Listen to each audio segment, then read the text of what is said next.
Hi friends, नमस्कार। जय जगन्नाथ। आशा करছি ଆପଣ ମାନେ ଭଲ ଥିବେ। ମୁଁ ଆଜି ବନେଇ ପେଡ଼ା ମିଠା ପୁରା ଦୋକାନ ପରି।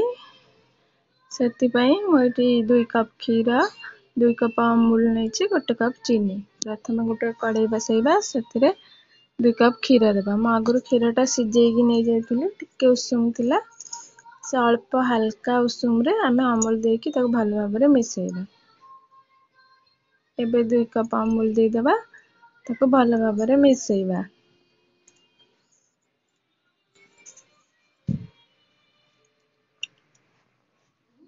ଟିକେ କ୍ଷୀର ବେଶୀ ଗରମ ରହିଲେ ଅମୁଲଟା ବିଣ୍ଡା ହେଇଯିବ।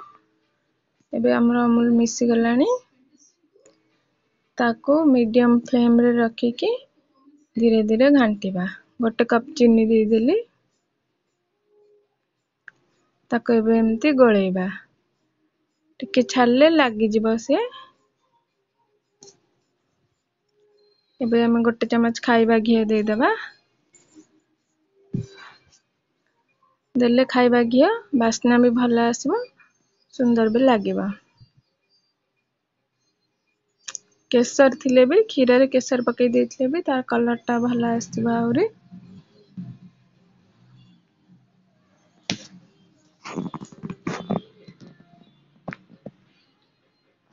ତାକୁ ଏମିତି ଧୀରେ ଧୀରେ ଘାଣ୍ଟି ଚାଲିବା, ନାହିଁ ତ ଛାଡ଼ିଲେ ସେଇଟା ଲାଗିଯିବ। ଯେତେ ଟିକେ ବହଳିଆ ହବ ତା ତଳ ଗୁଡ଼ା ଲାଗିଯିବ। ହାଲକା ହାଲକା ଘାଣ୍ଟି ଚାଲିବା, ଜମା ବନ୍ଦ କରିବାନି। ଦେଖ ଏବେ ଟିକେ ବହଳିଆ ହେଇଗଲାଣି। ଏବେ ବେଶୀ ଲାଗିଯିବାର ଚାନ୍ସ ଅଛି, ତେଣୁ ଆମେ ତାକୁ ସେମିତି ଘାଣ୍ଟି ଚାଲିବା।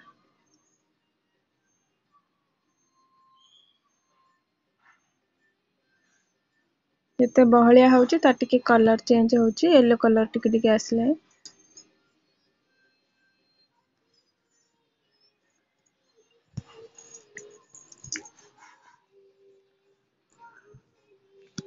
ତାକୁ ଆମେ ସେମିତି ଗୋଳେଇ ଚାଲିବା। ମୁଁ ଆଜି ଫାଷ୍ଟ ଟାଇମ୍ ଟ୍ରାଏ କରୁଛି, ଦେଖାଯାଉ କ'ଣ ହେଉଛି।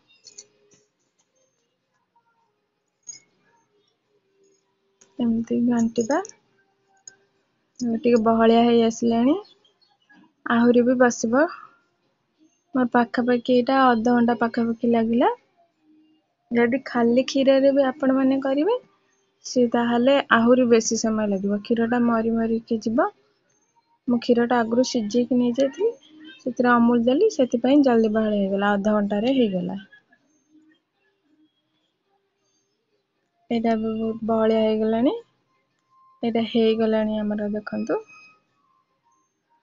ଆଉ ଟିକେ ତାକୁ ଏପଟ ସେପଟ କରିବା। ଏବେ ଗ୍ୟାସର ଫ୍ଲେମକୁ ଅଫ୍ କରିବା।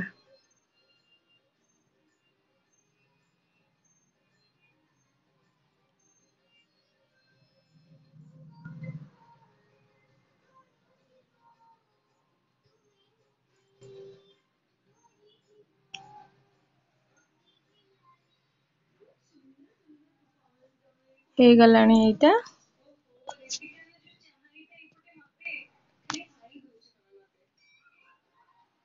ତଥାପି ତା ସାଇଡ୍ ଗୁଡ଼ା ଟିକେ ଟିକେ ମୋର ଲାଗିଯାଇଛି। ଏବେ ଆମେ ଟିକେ ହାତରେ ତାକୁ ନେଇକି ଦେଖିବା। ହାତରେ ଯଦି ନ ଲାଗୁଥିବ ତାହେଲେ ହେଇଯାଇଛି। ଦେଖନ୍ତୁ ମୁଁ ହାତରେ ନେଇକି ଟିକେ ଗୋଟେ ଛୋଟ ବଲ୍ କରିଛି, ହାତରେ ଜମା ଲାଗୁନି। ଏଇଟା ଆମର ପରଫେକ୍ଟ ହେଇଛି। ଏବେ ଆମେ ତାକୁ ଗୋଟେ ଥାଳିକି କାଢ଼ିଦେବା। ତାକୁ ଅଧଘଣ୍ଟା ଥଣ୍ଡା ହେବା ପାଇଁ ଛାଡ଼ିଦେବା। ଫ୍ରିଜରେ ଥୋଇଲେ ବି ହବ, ଜଲ୍ଦି ଥଣ୍ଡା ହେବା ପାଇଁକା। ଏବେ ମୋର ଅଧଘଣ୍ଟା ପରେ ଦେଖିଲେ ଥଣ୍ଡା ହେଇଗଲାଣି। ତାକୁ ଆମେ ଘିଅ ହାତ ହେଇକି ଭଲସେ ଚକୁଡ଼ିବା।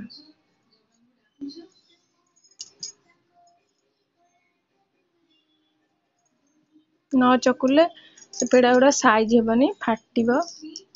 ମୁଁ ତାକୁ ଘିଅ ହାତ ହେଇକି ଚକୁଡ଼ି ଦେଇଛି ଭଲ ଭାବରେ।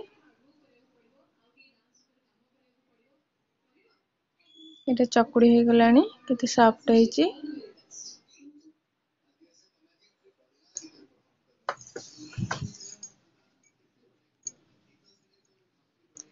ଏବେ ଆମେ ହାତରେ ଟିକେ ଘିଅ ଲଗେଇବା। ତାକୁ ଛୋଟ ଛୋଟ ବଲ୍ ଭଳିଆ କରିକି, ଯେମିତି ଆମେ ଅଟା ଗୁଳା କରୁଛେ, ସେମିତି ହାତରେ ତାକୁ ଭଲ ଭାବରେ ଗୋଲ କରିବା। ଯେମିତି ଆପଣ ଡିଜାଇନ ଦେଇପାରିବେ। ମୁଁ ତ ଗୋଲ ଗୋଲ କରି ଚାପି ଦେଇଛି, ପୁରା ପେଡ଼ା ଯେମିତି ଦୋକାନରେ ବିକ୍ରି ହୁଏ ଗୋଲ ସେମିତି।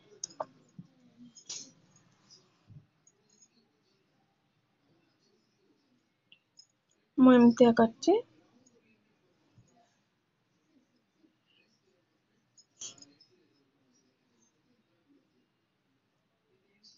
ଏମିତି ବାକି ସବୁ ପେଡ଼ା ଗୁଡ଼ା ତିଆରି କରି ନେଇଯିବା।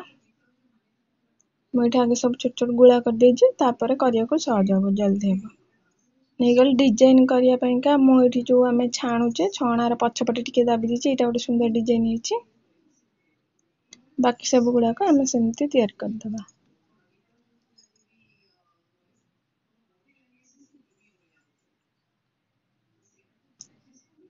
ଦୋକାନରେ ଯୋଉ ବିକ୍ରି ହଉଛି ତା ଦେହରେ ସବୁ କଣ ମିଶଉଛନ୍ତି, ଆମେ ଏଇଟା ଘରେ କରିଛି ପୁରା ପିଓର ଜିନିଷରେ, ସେଥିପାଇଁ ବହୁତ ଟେଷ୍ଟି ଲାଗିବ। ଏବେ ମୋର ପେଡ଼ା ହେଇଗଲା, ମୁଁ ତାକୁ ସୁନ୍ଦର ଦେଖାଯିବା ପାଇଁକା ଆଲମଣ୍ଡ କାଟିକି ସଜେଇ ଦେଇଛି। ତାକୁ ଏବେ ଫ୍ରିଜରେ ଅଧଘଣ୍ଟା ପାଇଁ ରଖିଦବା ଟାଣ ହବା ପାଇଁକା। ଏବେ ଅଧଘଣ୍ଟା ହେଇଗଲାଣି, ମୋ ପୁଅ ତାକୁ ଭାଙ୍ଗିଛି, ସୁନ୍ଦର ଦେଖା ଯାଉଛି। ଏବେ ଖାଇଲା, କହୁଛି ମାମା ବଢ଼ିଆ ହେଇଛି। ଏବେ ହେଇଗଲା ଆମର ପେଡ଼ା ମିଠା। Keep watching.